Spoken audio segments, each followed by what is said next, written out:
सहनावतु सहनौ भुनक्तु सह वीर्यं करवावहै तेजस्विनावधीतमस्तु मा विद्विषावहै ॐ शान्ति शान्ति शान्तिः। श्लोकोच्चारण। तं तथा कृपयाविष्टम् अश्रुपूर्णाकुलेक्षणं विसीदन्तं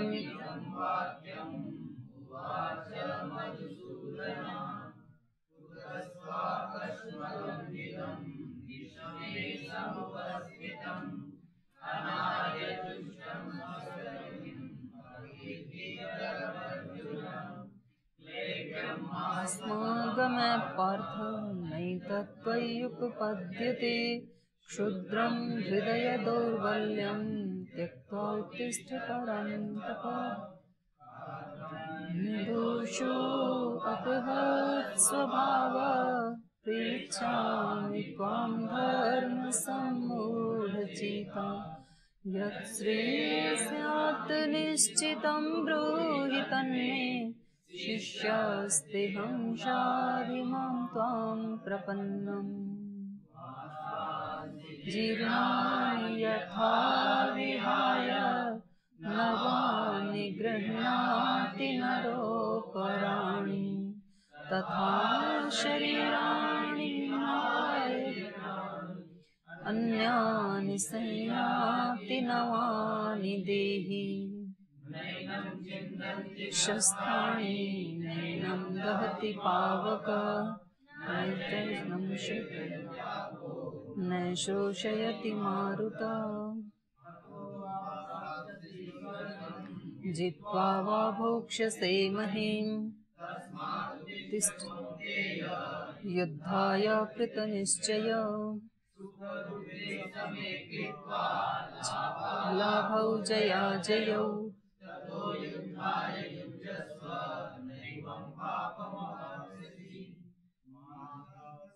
मात्र स्पर्शास्तु कौन्तेय आगमापायिनो नित्या तान् तितिक्षस्व भारत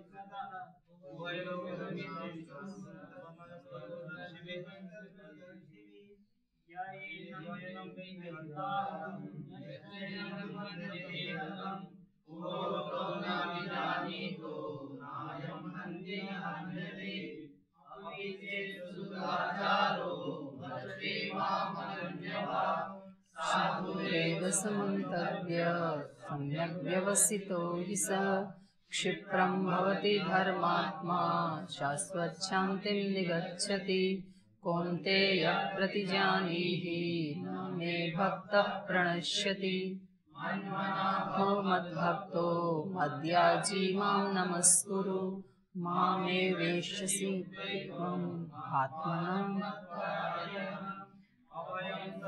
संशुद्धि व्यवस्थिति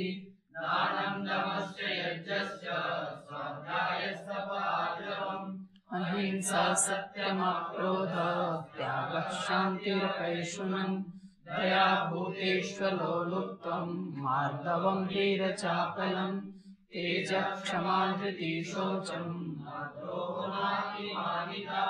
भवन्ति सम्पदं दैवीम् अभिजातस्य भारत स्थैर्योऽभिमानश्च क्रोधपारुष्यमेव च अज्ञानं चाभिजातस्य पार्थसम्पदमासुरीं दैवी सम्पद्विमोक्षाय बन्धनाय।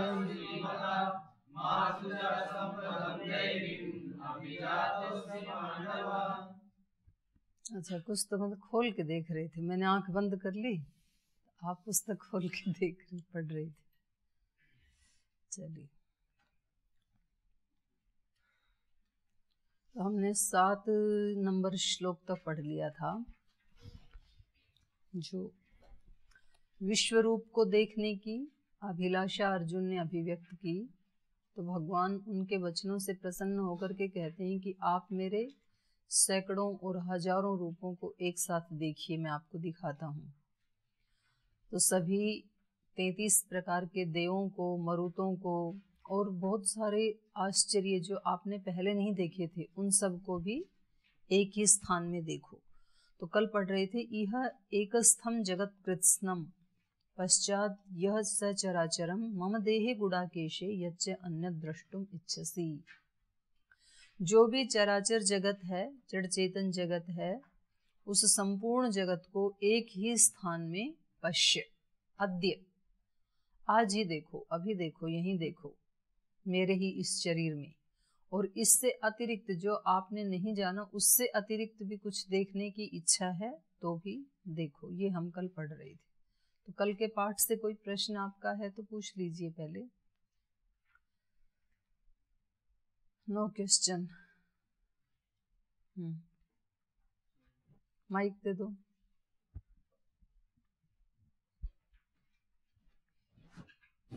हाँ दीदी जी हो।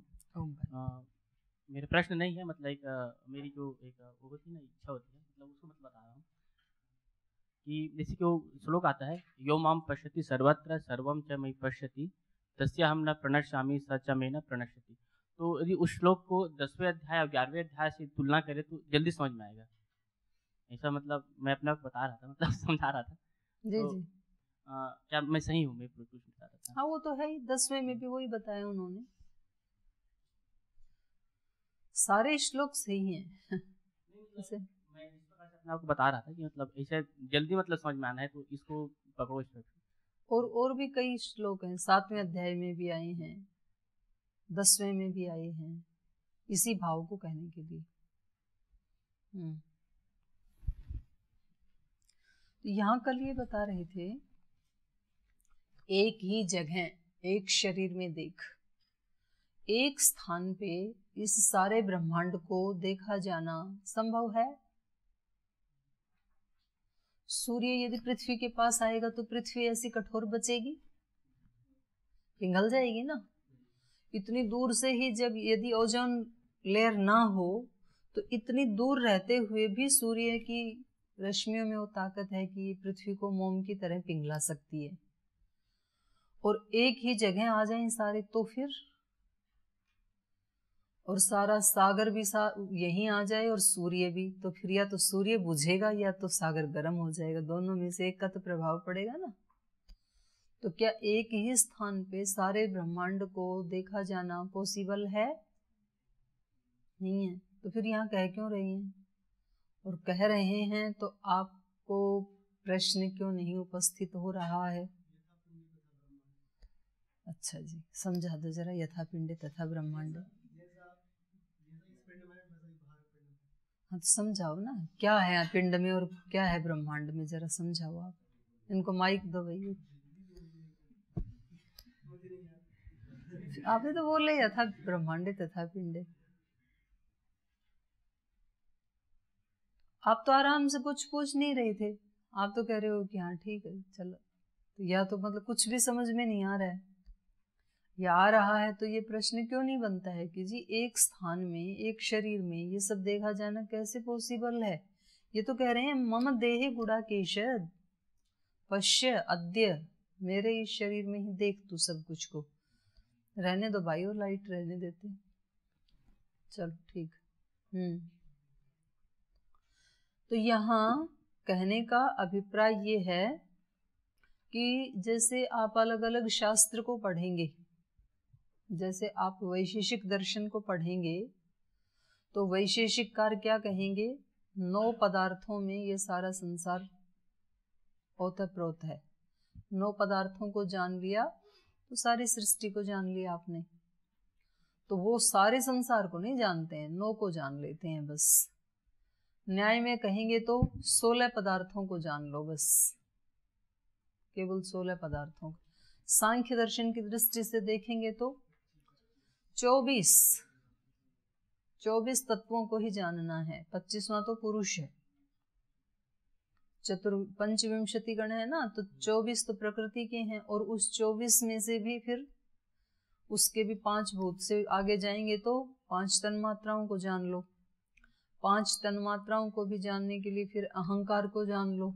एक अहंकार को जान लिया यदि आपने, तो आपने 5 सूक्ष्म भूत, 5 स्थूल भूत और 11 इंद्रियां, 21 तत्वों को जान लिया। और अहंकार से भी आगे महतत्व को यदि आपने जान लिया तो आपने 22 तत्वों को जान लिया।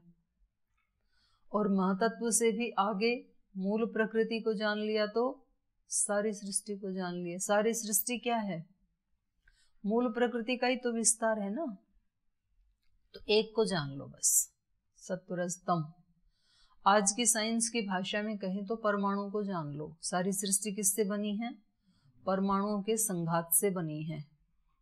तो एक परमाणु में जहां इलेक्ट्रॉन, प्रोटॉन, न्यूट्रॉन घूम रहे हैं, उस एक को जान लो बस। ये सारी सृष्टि वहीं दिख जाएगी आपको, क्योंकि सारा उसी का तो विस्तार है। और योग दर्शन की भाषा में जाएं या गीता की ही भाषा में हम यदि कहें तो वो कहेंगे उस प्रकृति को भी प्रेरणा देने वाला एक ब्रह्म है। क्योंकि प्रकृति तो जड़ है, जो मूल प्रकृति है, तो वो अपने आप तो परिवर्तन उसमें होता नहीं है, अपने आप उसमें गति नहीं आती है। जड़ में गति हमेशा चेतन की शक्ति से आती है, जड़ की अपनी कोई गति नहीं होती है। जड़ तो इसीलिए तो जड़ है, तो गति हमेशा चेतन के सहयोग से आती है। तो उस मूल प्रकृति के भी प्रेरणा देने वाले अगर किसी को देखेंगे तो वो कौन है? ब्रह्म है।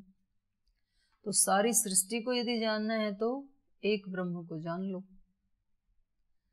और ब्रह्म को यदि जानना है तो अपने आप को जान लो। अपनी अंतरात्मा में ही ब्रह्म बैठा हुआ है।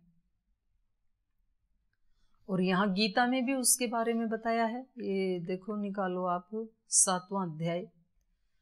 7वें अध्याय में 8 प्रकार की जो प्रकृति बताई थी ना, कि ये सारा का सारा संसार क्या है? ये है आपका श्लोक नंबर 4।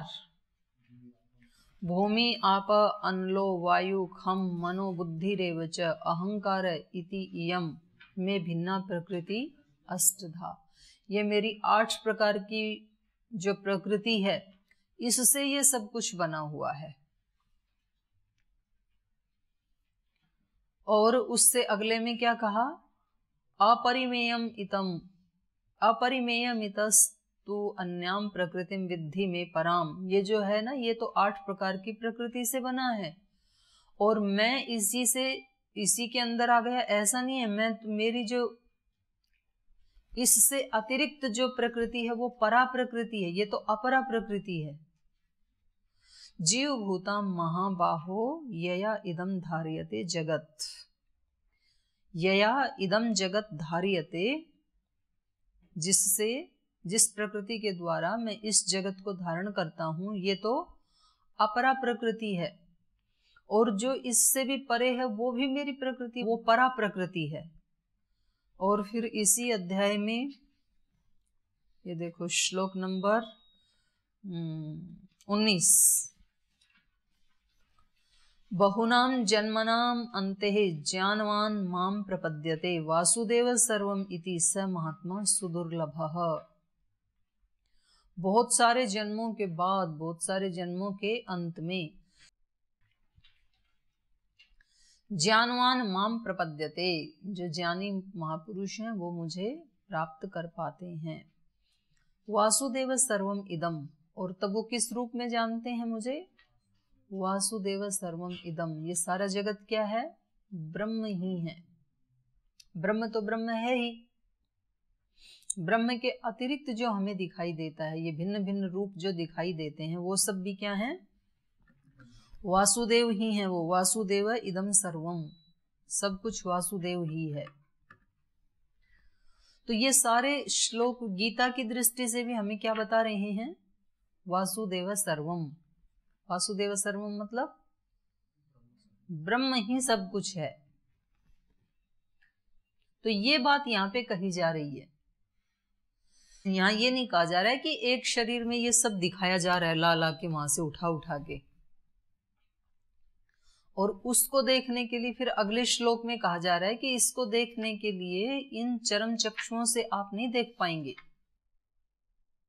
ये जो कहा ना, यह एकस्थम जगत कृत्स्नम पश्य अद्य सचराचरम मम देहे गुडाकेश यच्च अन्यत द्रष्टुम इच्छसि न तो माम सक्षसे द्रष्टुम अनेन एव स्वचक्षुषा। ये जो सारी प्रकृति को, सारे ब्रह्मांड को एक जगह देखने की बात जब भगवान ने कही, तो कहा इसको आप स्वचक्षुषा द्रष्टुम न सक्षसे, इन चरम चक्षुओं से आप उसको नहीं देख सकते हैं। इन चरम चक्षुओं से कुछ चीजें देखी जा सकती हैं, स्थूल चीजें देखी जाती हैं इन चरम चक्षुओं से। स्थूल जो नहीं है, जैसे वायु स्थूल नहीं है, तो क्या आंखों से वायु को देखा जा सकता है?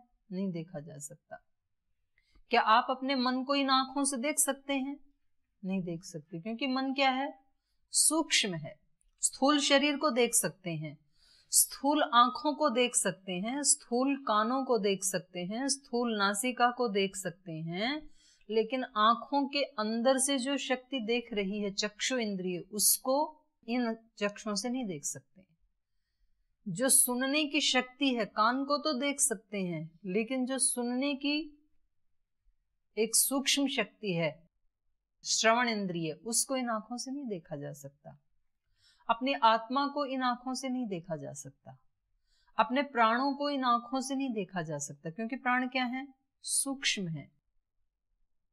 तो इसी प्रकार से इस सारे जगत का जो कारण है, मूल प्रकृति, या उस मूल प्रकृति को भी प्रेरणा देने वाला ब्रह्म, उसको इन आंखों से नहीं देखा जा सकता। तो कौन सी आंखों से देखा जा सकता है? समाधि की आंखों से देखा जा सकता है। जिन ऋषियों ने इसको देखा, उन्होंने कौन सी आंखों से देखा? अंदर की आंखों से देखा, समाधि की आंखों से देखा। जहां ये आंखें काम करना बंद होती, इनको बंद कर देते हैं और फिर अपने अंदर उतरते हैं, तो वो अंदर की जो दृष्टि है, उसको यहाँ पर कहा दिव्यम ददामी ते चक्षुः। इसके लिए तो मैं तुझे दिव्य दृष्टि देता हूं, क्योंकि दिव्य दृष्टि से ही आप उसको देख पाएंगे। तो ऐसा नहीं है कि वो उन्होंने कोई इधर से एक और आंख खोल दी थी, तीसरा नेत्र बोलते हैं ना, तो वो समझाने के लिए है। ऐसा नहीं है कि मतलब माथा फट गया, उधर से एक आंख प्रकट हो गई और ये दोनों बंद हो गई, फिर उससे उसने देखा, ऐसा नहीं है। तीसरा तृतीय नेत्र का मतलब यही होता है, ज्ञान का नेत्र, और वो समाधि अवस्था में ही प्राप्त हो सकता है। तो इसलिए यहाँ पर कहा दिव्यम ददामी ते चक्षु, मैं तुझे दिव्य दृष्टि देता हूँ, पश्य में योगम ऐश्वरम, और उससे तू मेरे योग को भी और मेरे ऐश्वर्य को भी देख, मेरी शक्ति को देख। उस शक्ति के द्वारा, उस दिव्यता के द्वारा, जैसे जैसे व्यक्ति की अपनी दिव्यता बढ़ती जाती है ना, वैसे वैसे उसकी दृष्टि बदल जाती है संसार को देखने की। जो संसार को जितना दोषपूर्ण देख रहा है, उतनी ही अभी दोष भरी दृष्टि है हमारी। और जो संसार को, एक व्यक्ति उसके पास इतनी चीजें तो भी कहता है क्या है मेरे पास तो कुछ भी नहीं है, हमारे यहाँ तो लक्ष्मी आती है बाहर से ही चली जाती है, पता नहीं लक्ष्मी हमारे से क्यों नाराज है। अरे भाई, तेरे पास है उतनी के लिए तो शुक्रिया कर, कम से कम तू अपने से नीचे वालों को तो देख, कितने लोगों के पास तो खाने के लिए रोटी भी नहीं है।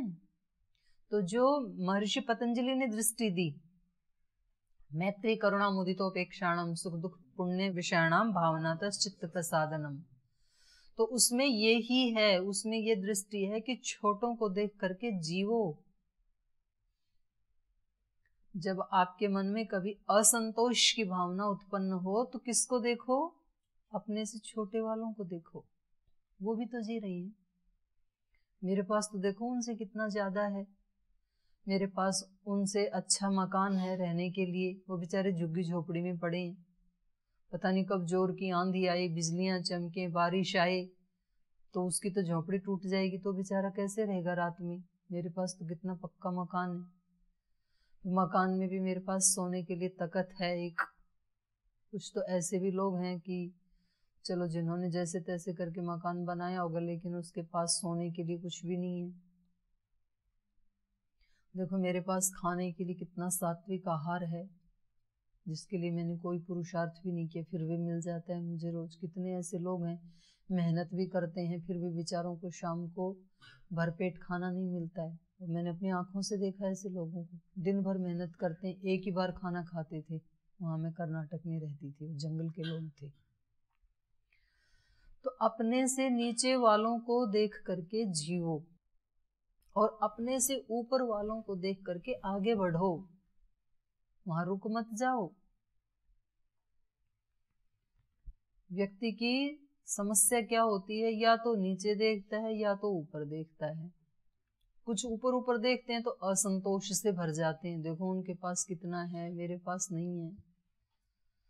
और वो हमेशा उसका मन जो है शिकायतों से ही भरा रहता है, तो फिर जो है वो भी चला जाता है नेगेटिव थिंकिंग से। तो अपने से नीचे वालों को देख करके तो जियो, अपने आप में संतोष की भावना को लेके आओ, संतुष्ट बनो उससे कि मेरे पास बहुत लोगों से ज्यादा है। नचिकेता ने कहा था ना कठोपनिषद में, बहुनाम अस्मि, कुछ से तो मैं ऊपर हूँ, कुछ से मैं नीचे हूँ, कुछ से अधिक जानता हूँ, कुछ से कम जानता हूँ। ऐसा भी नहीं है कि बिल्कुल ही निकम्मा हूँ, ऐसा भी नहीं है कि सब कुछ जानता हूँ। तो अभी मुझे पहुंचना वहां है, ये अब की स्थिति है मेरी, कि अभी मेरी स्थिति क्या है, कुछ में तो मैं किसी से तो ऊपर हूँ और बहुतों से अभी नीचे हूँ, पर उसको जानना है जिससे ऊपर कोई नहीं है। तो जब अपने मन में असंतोष आए तो नीचे वालों को देखो, जब अपने मन में तुष्टि दोष आए, अहंकार आए तो ऊपर वालों को देखो। अभी तो बहुत जानना है मुझे, अभी जो जाना है वो तो एक रेत के कण के बराबर भी नहीं है, प्रवेश भी नहीं हुआ अभी ज्ञान की दुनिया में। तो मेरा तो घमंड किस चीज का, अभिमान किसका, कुछ भी नहीं जानते हैं हम, सचमुच नहीं जानते हम। और जो तो ये रेत के कण के बराबर भी है, ये भी किसी और का है, हमारा अपनी तो अनुभूति कुछ भी नहीं है, जीरो है अभी। तो ऊपर वाले ऋषियों को देख करके, जिन्होंने इसकी खोज की, इस ज्ञान की, जिन्होंने उस ज्ञान को जिया, उनकी दृष्टि में मैं कहाँ खड़ा हूं, उनके साथ तुलना करके वहां पहुंचना है। तो सुखी दुखी यही है, दुखी मतलब नीचे वाले, सुखी मतलब ऊपर वाले। और फिर पुण्यात्मा जो सुखियों से भी ऊपर, वो सुख का भी उपभोग नहीं करते हैं, उनको कहते हैं पुण्यात्मा। सारी विभूतियां लेकर के भी भगवान दृष्टि क्या दे रहे हैं कि उन सब में जहां विशेषता दिखे वो विशेषता मेरी है। और उसको जिस महात्मा ने जान लिया, वासुदेव सर्वम इति, ये जिसने जान लिया, स महात्मा सुदुर्लभ, वो बहुत दुर्लभ है। सब कुछ पाके भी ईश्वर का मानना, ये है पुण्यात्माओं के प्रति मुदिता की भावना। और जो अपुण्य आत्मा है, जिनका ज्ञान अभी इतना परिष्कृत नहीं है, तो उनको देख देख करके उड़ते नहीं रहना।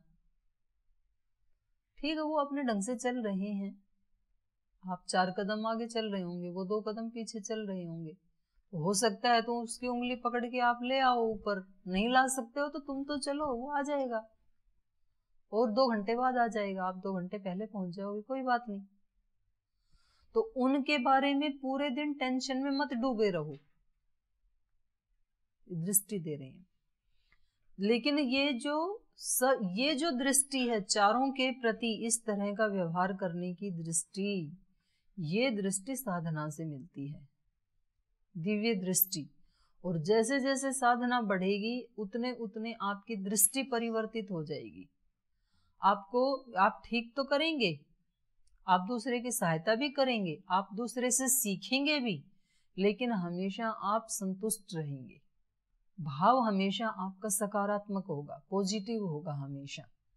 अगर आपने किसी की हेल्प कर दी तो आपको घमंड नहीं आएगा, और आप किसी से सहायता ले रहे हैं तो आपके मन में हीनता नहीं आएगी। सहायता तो बड़े से ली जाती है, तो आप सहायता लेंगे अपने गुरुजनों से, आप सहायता लेंगे ईश्वर से, आप सहायता लेंगे इन धर्म ग्रंथों से। ये अशरीर ऋषि हैं हमारे, ये जो ग्रंथ हैं, इन सब से हम सहायता तो लेंगे, लेकिन हीन भावना नहीं आएगी कि देखो ये तो ऐसे कह रहे हैं, हम तो अभी यहाँ पहुंचे ही नहीं है, ऐसा नहीं आएगा। तो ये ही दिव्य दृष्टि है। दिव्य दृष्टि का मतलब है स्थूल से सूक्ष्मता में उतरते चले जाना, और इतनी सूक्ष्मता में पहुंचना कि वहां समाधि लग जाए और चीजें अलग अलग दिखाई देने लग जाएं कि ये प्रकृति है, ये पुरुष है, ये जड़ है, ये चेतन है, ये मेरे लिए कल्याणकारी है, ये मेरे लिए कल्याणकारी नहीं है, ये मेरा स्वरूप है, ये सारे रूप हैं प्रकृति के। ये दिव्य दृष्टि है। तो ये अर्जुन को उनके गुरु दे रहे हैं, क्योंकि दिव्य दृष्टि वो ही तो दे पाएगा जिसके पास खुद की दिव्य दृष्टि है। तो वो योगेश्वर हैं, तो इनका योग में प्रवेश करवा रहे हैं, और ये सरल हैं, चलने के लिए तैयार हैं। जो आत्मा सरल होगी उसके दोषों को मिटाना ईश्वर के लिए या गुरुओं के लिए कुछ भी कठिन नहीं है, बहुत आराम से मिटा सकते हैं। सरलता तो हो।